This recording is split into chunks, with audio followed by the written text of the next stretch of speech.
Sir మీ పేరు? నా పేరు మిద్దె సత్యనారాయణ. సార్ ఏపీలో ఈసారి ఎవరు గెలవబోతున్నారో పక్కన కూటమి, పక్కన జగన్మోహన్ సింగిల్‌గా వస్తున్నారని చెప్పేసి అంటున్నారు కదా!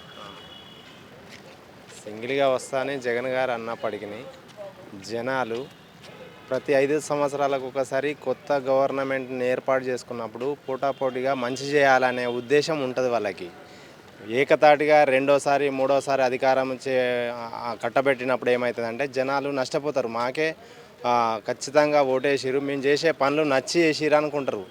ప్రతి ఎలక్షన్ టైంలో గవర్నమెంట్‌ను చేంజ్ చేస్తూ ఉండాలి. కాంపిటీషన్ పెరగాలి. ప్రజాసేవ చేస్తున్నాం అంటారు వాస్తవంగా, కానీ ప్రజాసేవ చేసేది తక్కువ. వాళ్ళు మళ్ళీ ఎలక్షన్ల స్టంట్ కోసము జనాలకు పంచితే, జనాలకు డబ్బులు పంచితే మళ్ళీ ఎట్లయినా ఓటేస్తారనే భ్రమలో నాయకులు ఉన్నారు. ఆ- ఆ- ఆ- ఆ ఆలోచన విధానాన్ని జనాలు అనేటి వాళ్ళు తిప్పికొడుతున్నారు. ప్రతిసారి ఈ ఈ పాతకాలం లాగా లేదు ఇప్పుడు. ఖచ్చితంగా 5 సంవత్సరాలకు ఒకసారి కొత్త గవర్నమెంట్, కొత్త వాళ్ళకు అవకాశం ఇచ్చే అవకాశాలు ఖచ్చితంగా ఉన్నాయి. ప్లస్ ఏంటంటే అక్కడ ఆంధ్రాలో విపక్షాలు ఉన్నాయా, ఒక చంద్రబాబే కాకుండా ఆయనకు తోడుగా మద్దతుగా జనసేన పార్టీ, పవన్ కళ్యాణ్ గారు మరియు బీజేపీ వాళ్ళు కూడా ఆయనకు మద్దతు ఇస్తున్నారు అని అంటే వాళ్ళకు సోర్స్ లేక కాదు, ఉమ్మడిగా కొట్లాడి ఉమ్మడిగా జనాలకు న్యాయం చేయాలన్న ఉద్దేశం ఏకతాటికి ఉన్నారు. కాబట్టి ఖచ్చితంగా రాబోయే ఈ ఎలక్షన్లో తెలంగాణ కూటమి వస్తుంది. కూటమి పార్టీ అనేది గెలవబోతుంది అనేది మా ఆలోచన. వైసీపీ వాళ్ళు 105 వై నాట్ 175 అంటున్నారు కదా వైసీపీ వాళ్ళు. మీరేం చెప్తారు దానికి?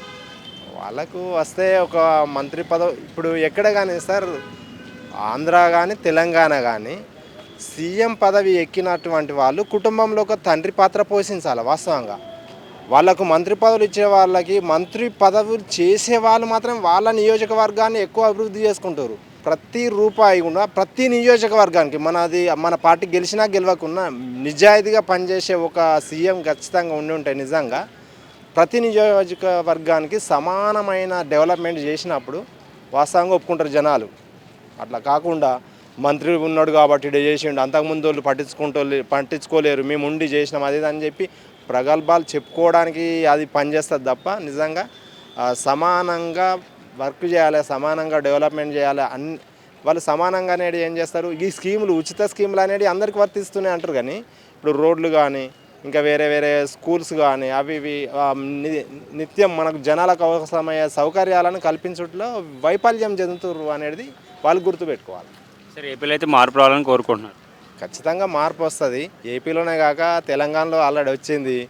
దేశమంతటా కూడా మార్పు రాబోతుంది. దేశమంతటా కూడా 2 సార్లు ప్రధానమంత్రి మోడీ గారు చేసిర్రు. దేశంలో కూడా మూడోసారి అధికారం ఖచ్చితంగా రారు అని నేను ఖచ్చితంగా నమ్ముతున్నా. Okay sir, thank you. Sir మీ పేరు? బాలునాయక్. సార్ ఏపీలో ఈసారి ఎవరు గెలవబోతున్నారు? ఈసారి ఖచ్చితంగా కూటమి గెలుస్తుంది. చంద్రబాబు నాయుడు గెలుస్తాడు. అట్లా ఇప్పుడు జగన్ చేసిన కొన్ని పనులు బాగలేవు. అక్కడ కూడా వ్యతిరేకం. తిరుపతి పోయినాడు కూడా అక్కడ ప్రతి ఒక్క ఆటో వాడు కూడా అట్నే అంటున్నాడు. తప్పకుండా జగన్ ఈసారి ఇంటికి వెళ్ళిపోతాడు. చేసిన అభివృద్ధి సంక్షేమ పథకాలు అయితే చాలా బాగా రీచ్ అయినని చెప్పేసి ప్రజలు అంటున్నారు కదా. అవన్నీ లోపాయకరంగా ఉన్నాయి. మాకు తెలిసి అయితే ఖచ్చితంగా జగన్ ఈసారి రాడు.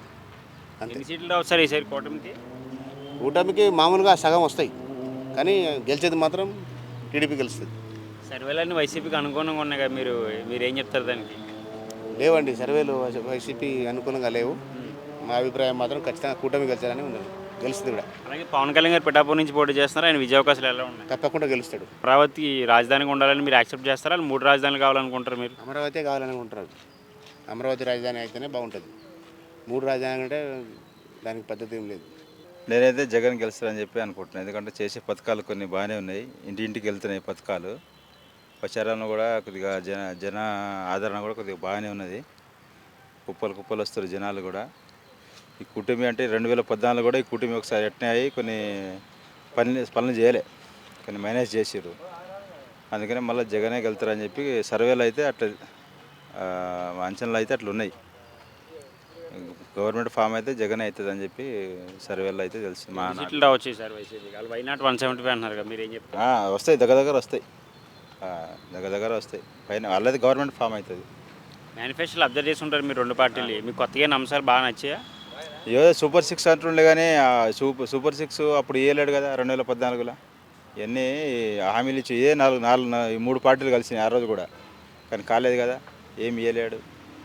ఆల్రెడీ ఎక్స్పీరియన్స్ ఉన్న క్యాండిడేటే కానీ చంద్రబాబు నాయుడు ఏం చేయలేడు కదా. ఇప్పుడు ఈ ముసలోళ్ళకైతే చాలా పింఛను ఇంటికి పోయి ఇచ్చుడు చాలా మంచిది. అది చాలా మోస్ట్ అది ఎవడు చేయలేడు అది. ఎందుకంటే పాపం వాళ్ళు ముసలి ఎండలో పోయి లైన్ నిలబడి ఆడాడి చేయలేరు కదా. అది చాలా మంచిది. అదైతే గుడ్. 3 రాజధానుల విషయాన్ని మీరు ఏకీభవిస్తారా? డెవలప్ కావాలని చూస్తుండు మరి, అయితే మంచిది. ఇప్పుడు వాళ్ళ అభిప్రాయం ఏంది, ఇడంతా వీళ్ళు సంబంధించిన వాళ్ళు భూములు కొనుక్కున్నారు, అది చేసిరు అని చెప్పి కావాలని డైవర్ట్ చేస్తుండు జగన్. 3 అయితే మంచిదే కదా, డెవలప్ అవుతాయి కదా 3 ఏరియాలు. యువతకు ఉద్యోగ అవకాశాలు లేవని చెప్పి చాలామంది అయితే అంటున్నారు. సో మీరు మళ్ళీ అధికారంలో రావాలని కోరుకుంటున్నారు. ఉద్యోగాలు ఇచ్చినా అంటుండు, 2 లక్షల ఉద్యోగాలు ఇస్తా అంటుండు. మళ్ళీ మొన్న ఇచ్చినా అంటుండు లాస్ట్ ఇయర్. ఇప్పుడు 5 సంవత్సరాల తెలుస్తుంది కదా, ఇస్తా అంటుండు కదా. చేస్తా మళ్ళీ ఒక అవకాశం ఇవ్వాలని కోరుకుంటున్నారు జగన్మోహన్ రెడ్డి. ఇవ్వండి ఒకసారి అయితే తెలుస్తుంది కదా. అప్పుడు కూటమి రేపు వాళ్ళే కొట్టుకొని ఇది చేస్తారు. ఏడవుతుంది అది. ఆ 4 సీట్లు 4 సీట్లు, ఆ 10 కావాలి 10 కావాలని డిస్కస్ అవుతూ ఉంటుంది. అది మీరైతే ఓన్గా ఏదైనా చేయగలుగుతాడు కదా. సీనియర్లు ఉన్నారు వీళ్ళతోనే మళ్ళీ అంతా. Okay sir, thank you.